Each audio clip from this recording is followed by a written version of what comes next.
Le Tour des Flandres, c'est l'un des monuments du cyclisme. Une classique légendaire de 255 km, pleine d'obstacles, de monts et de pavés. Alors forcément, elle fait rêver.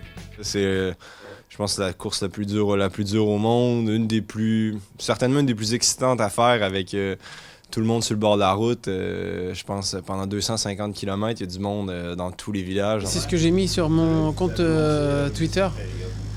Toujours comme un néo-pro en fait, je suis toujours très heureux de participer au Tour des Flandres et puis j'en ai loupé quelques-unes la semaine dernière à cause de problèmes respiratoires, donc je suis très heureux d'être au départ de la plus belle.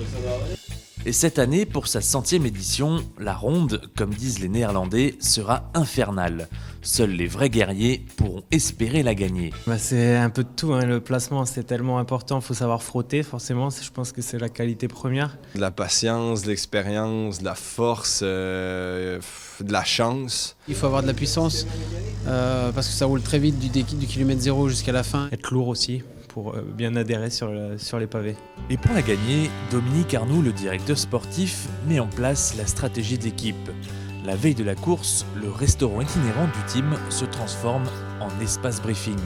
Demain, vous savez tous qu'on a un leader, c'est Sylvain.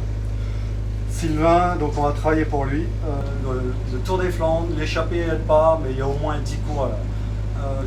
Romain, Juju, il ne faut pas sauter sur tout ce qui bouge. Bon appétit, mangez bien. Faites pas des cauchemars.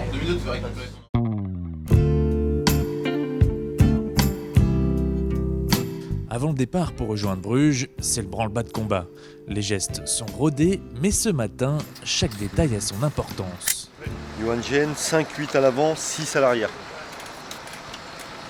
On fait la pression des pneus, des boyaux ce matin, juste avant le départ de l'hôtel. Donc les coureurs ont demandé hier soir de mettre une certaine pression, donc on s'applique à faire comme ils ont demandé.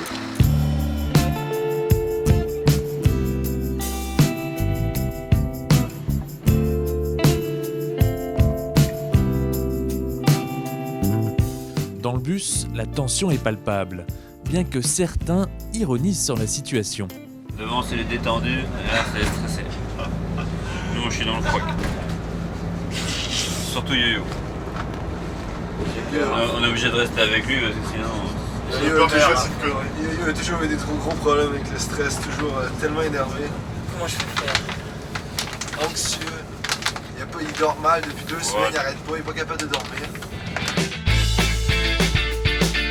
Avec plus d'1 million de personnes sur le bord des routes, beaucoup disent que le Tour des Flandres, c'est la plus belle course cycliste au monde. Comme ça, ils fêtent la fête. Pour eux, c'est un jour magique. Hein. Sur la place principale de Bruges, la présentation des équipes est à la mesure de l'événement. Aujourd'hui, les jaunes et noirs sont de vrais rockstars.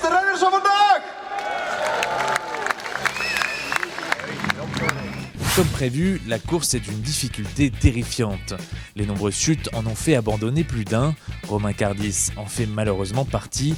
Souvent en tête de la course, le team n'a pas démérité. Peter Sagan s'impose après avoir couru les 10 derniers kilomètres seul en tête. Une belle course et de beaux souvenirs. C'est mort.